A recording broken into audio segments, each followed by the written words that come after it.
na nakikinig ngayon ang buong bansa, ang buong mundo, ang ating mga OFWs from the Middle East, Europe, America, at the whole Asia, magandang gabi po sa inyong lahat.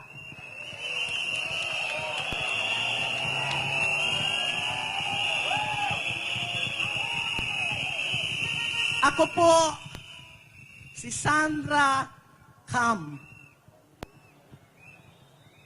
the President of the Whistleblowers Association of the Philippines, the former PCSO Director for 7 years during the Duterte administration.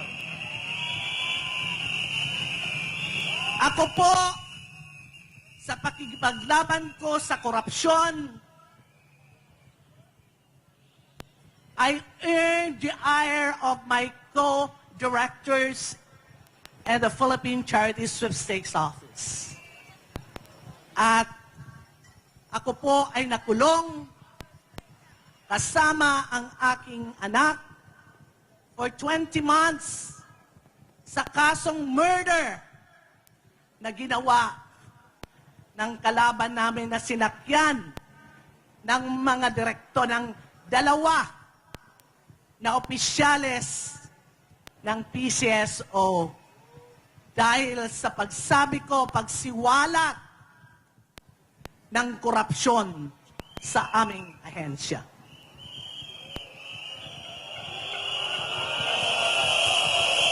Mga kababayan,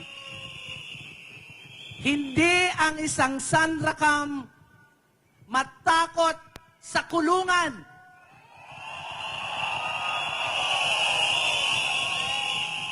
We were being acquitted for that crime because God is with us. The truth is with us at alam ng sambayanang Pilipino kung paano ako lumaban para sa karapatan ng mga mahihirap. Ako ang direktor. I'm the only director of the Philippine Charity Sweepstakes Office na every month, mayroon kami ng pundo. We have a financial fund and charity fund na in 2 weeks' time, ako ang pinakamadaling maubos dahil hindi ko kayang kunin ang pundo ko at itago ko para sa mga kamag-anak. Ibinibigay ko yan sa buong Pilipinas.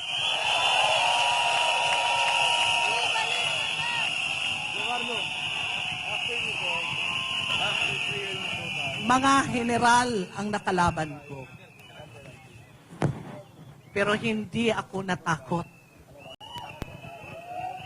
Dahil alam ko kung ano ang pinaglalaban ko para sa bayan.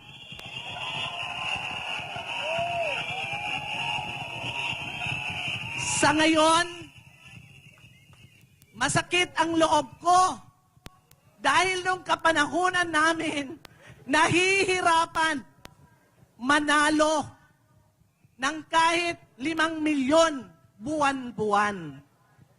Minsan lang nagkaroon ng almost 1 billion, pero inabot yun ng 7 to 10 months bago nakuha ng dalawang winner na ang isa is construction worker from Samar and another one is a nurse from Legazpi City.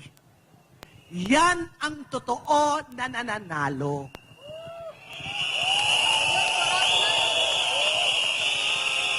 Pero por Diyos y por Santo, itong PCSO ngayon, itong General Manager na si Melquiades Robles, putang ina mo!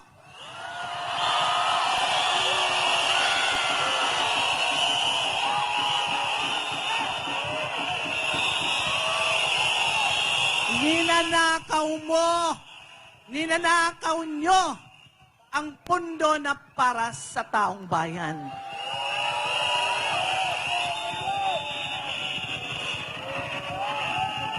Ngayon lang ako, even in the previous administration, walang nananalo ng 600 million, 140 million, 280 million in a month.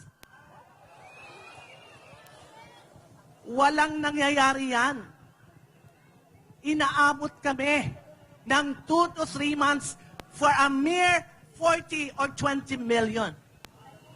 Ngayon, last December, 2 na malalaking tinamaan, isang almost 400 million at isang 683 million. Saan napapunta? Sino ang tunay na winner? Kayo-kayo. Kayo-kayo. Ang loob ng PCSO ngayon ay puno ng sindikato.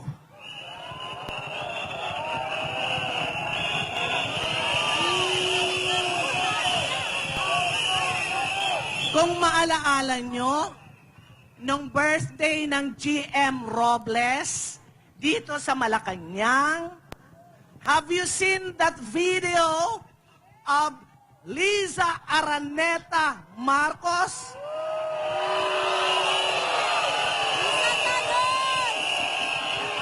Diba, ang sabi niya, Mel, I love you. Sabay-sabay tayo magiging milyonaryo. Kapal na mukha! Kapal na mukha! Kapal na mukha! Kapal na mukha!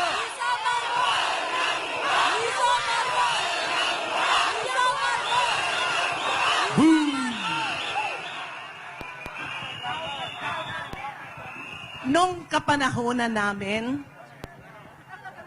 sa aking opisina, pinakababa na ipinibigay ko sa bawat pumupunta sa akin ay 10,000. Pinakababa yan. Pero hanggang 100,000, hanggang 200,000, nakakabigay ang direktor niyong Sandra Cam. Dahil pag malaki na ang bill, sinasama ko yan sa board meeting at ako mismo ang nagmamakaawa sa kapwa ko mga direktor na magbigay ng tig 30,000 bawat sa funds nila. Maibigay lang namin sa mga taong naghihirap sa hospital.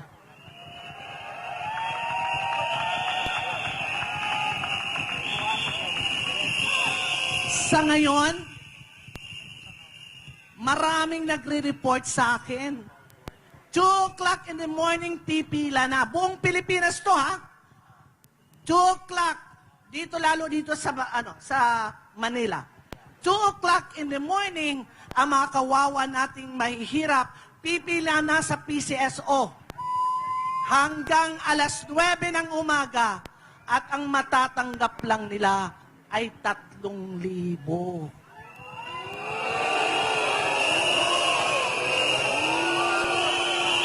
Ang tanong ko sa iyo, Mel Robles, ikaw ang record mo ay talagang kawatan.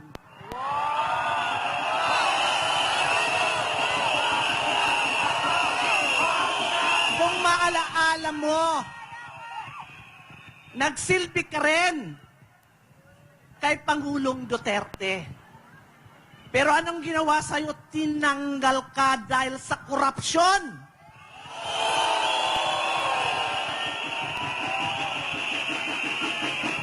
Ngayon, kinuha ka ng gobyernong ito para gumawa ng pera at suluhin nyo, lunukin nyo ng todo-todo ang pera ng mga mahihirap.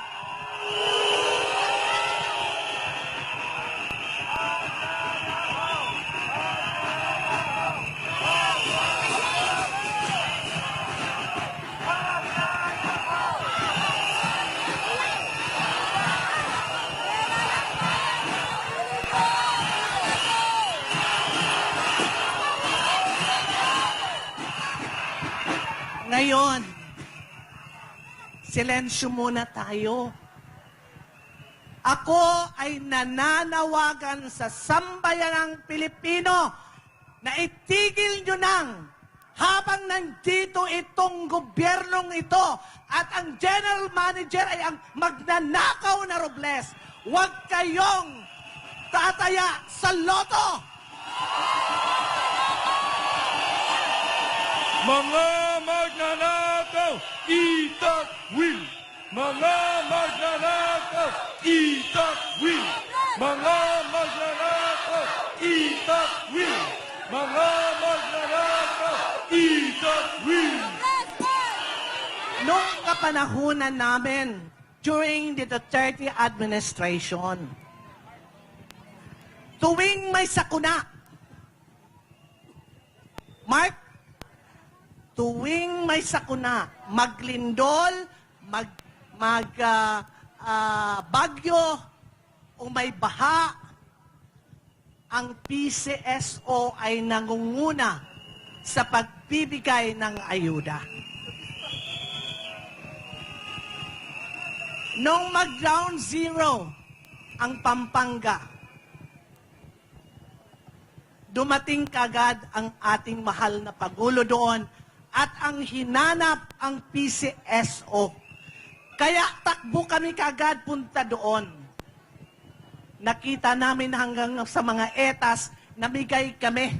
Iba ang ayuda, iba ang financial assistance. Nang magkaroon ng ang Katanduanes, ganun din ang ginawa namin.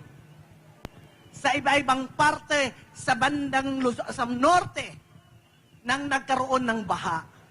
Sa Mindanao, sa Visayas, kaagad makikita nyo ang mukha ng PCSO. Pero ngayon, nagkaroon ng baha sa Davao. Maraming sakuna. May nakita ba kayong mukha ng PCSO? Wala!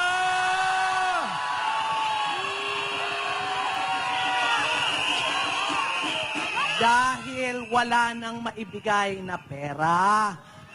Dahil hinalon ng todo ni Robles para ibigay kay Liza Araneta Marcos at kay Bongbong Marcos.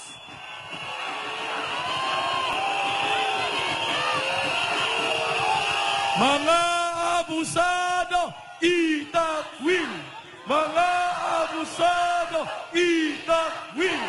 Mga abusado, itakwil! Mga abusado, itakwil!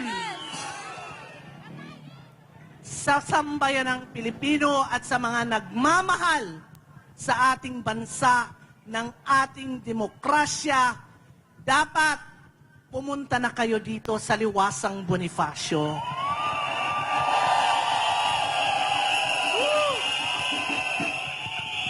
Dahil darating at dadating, lalabas ang video ng isang taong mataas ng pulveron. Ay!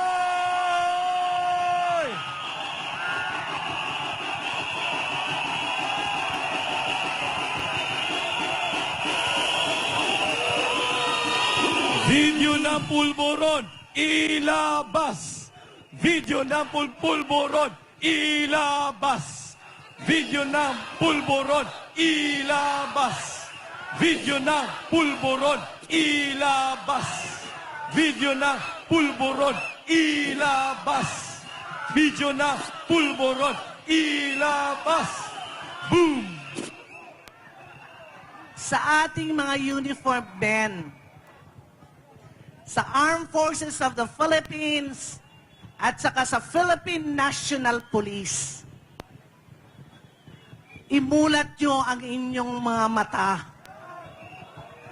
Marami na sa inyo ang ayaw na sa administrasyong ito.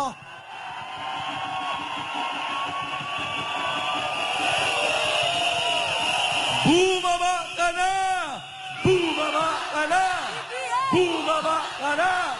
Bumaba ka na! Bumaba ka na! Bumaba ka na! Bumaba ka na! Bumaba ka na! Bumaba ka na!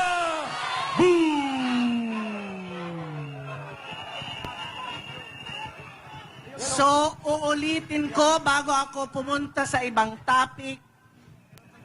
Uulitin ko ulit ang pakikiusap ko sa lahat ng Pilipino na wag nang tataya sa loto. PCSO Manloloko! PCSO Manloloko! PCSO Manloloko! PCSO Manloloko!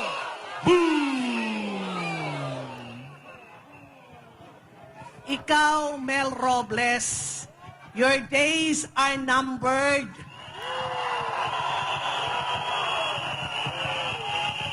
Galing ka din sa wala. Alam namin ang pagkatao mo. Or dahil sa corrupt official ka talaga, ever since, kaya ka tinanggal ni Presidente Duterte, kinuha ka ng gobyernong ito. Dahil ang gobyernong ito, ang gustong, ang inilalagay o niluluklok sa kaniyang mga ahensya ay lahat magnanakaw.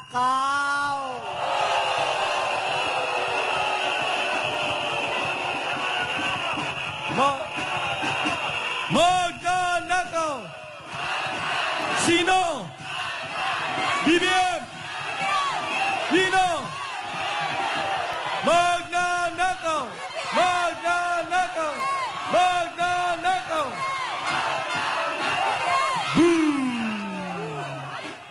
Punta naman tayo.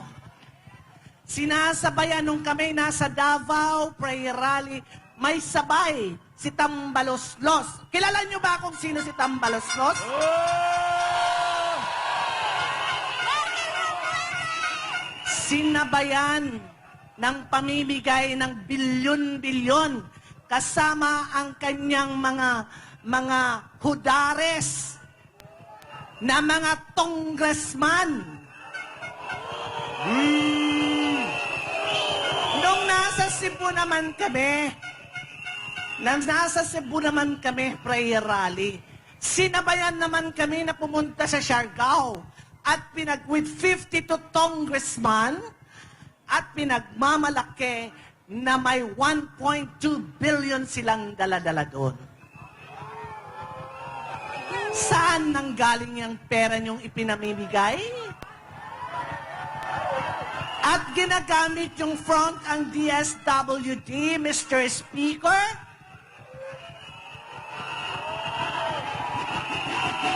Martin Romualdez. Tambalos-los kapal ang mukha. Tambalos-los kapal ang mukha. Tambalos-los kapal ang mukha. Tambalos-los kapal ang mukha. Ang perang binibigay ni Martin Romualdez ay galing sa atin. Galing sa taong bayan. Pero pag magsalita, I'm bringing with me 1.2 billion in Siargao. Mahiya ka sa mukha mo. Hindi mo pera yan. Hindi mo pera yan! Hindi mo pera yan! Hindi mo pera yan! Hindi mo pera yan! Hindi mo pera yan! Hindi mo pera yan! Hindi mo pera yan! Last week, may pinuntahan akong isang town ng province of Cebu. 10 years ago, that town is third class. Sleepy town po ito na pinakadulo na ng probinsya ng Cebu. Nang dumating ako doon, napangangako Dahil ang ganda-ganda na ng lugar, the infrastructure is so nice, with all the buildings, at naging turismo na. Naging tourist destination na ng Cebu Province. It's a small, sleepy town na nag-transform into like fifth municipality now na sinasabi ng mayor, baka maging city na sila. Itong taong ito, itong mayor na ito, ay galing sa hirap. Nag-dream siya na darating ang panahon, ang aking maliit na bayan pag ako pinagbigyan na mamuno dito, ay gagawin ko ang lahat para makilala sa probinsya ng Cebu. Ngayon, I'm bringing this out because I want Speaker Martin Romualdez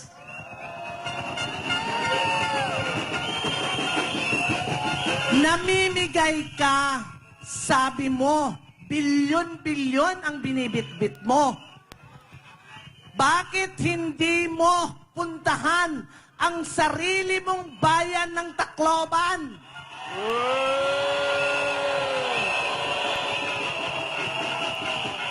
Tinaguri ang siyudad. Pero ang dumi-dumi ng kalsada, ang pangit ng infrastruktura, wala kang makitang magandang building. At ang rason nyo dahil sa Yolanda. May mga nakausap ako doon. Nagpatayo kayo ng Yolanda Housing, pero walang nakatira. Bakit?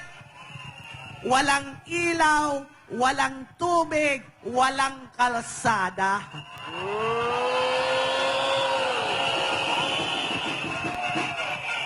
And now, you are dreaming to be the President of the Republic of the Philippines?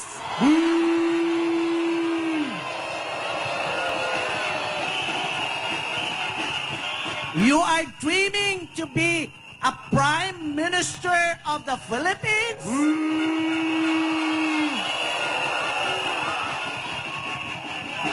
Unahin mo muna ang sarili mong yard. Wala ka pang ipinakikitang maganda na hayop ka.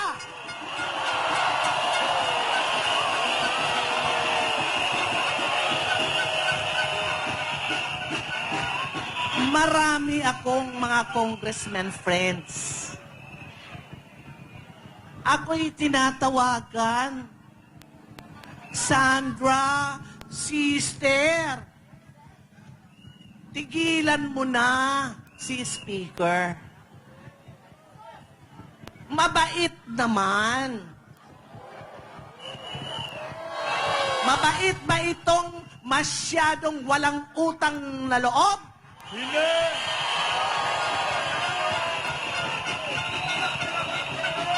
Mabait ba itong namimili ng tigilang milyon bawat kongresista para sumunod sa kanya?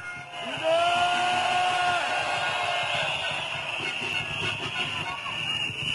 Noong December, namigay ka ng 20 million plus 2 million cash sa bawat kongresista para lang magustuhan ka na ilaban nyo itong Politicians Initiative.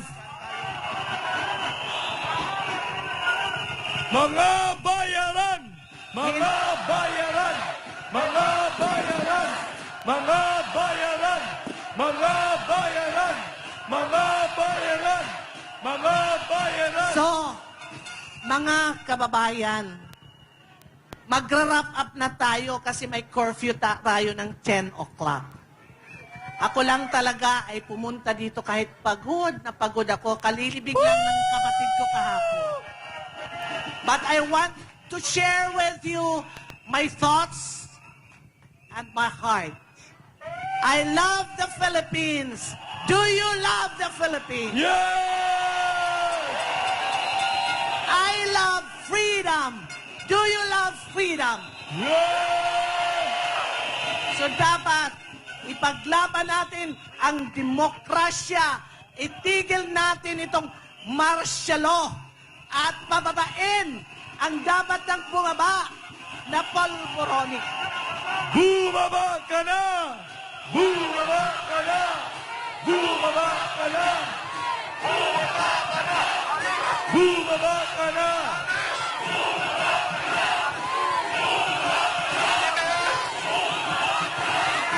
Boom!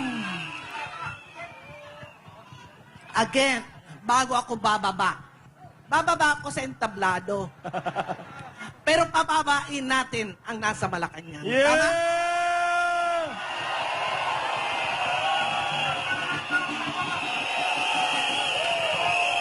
Huwag na kayong tataya sa loto. Tama! Dahil ang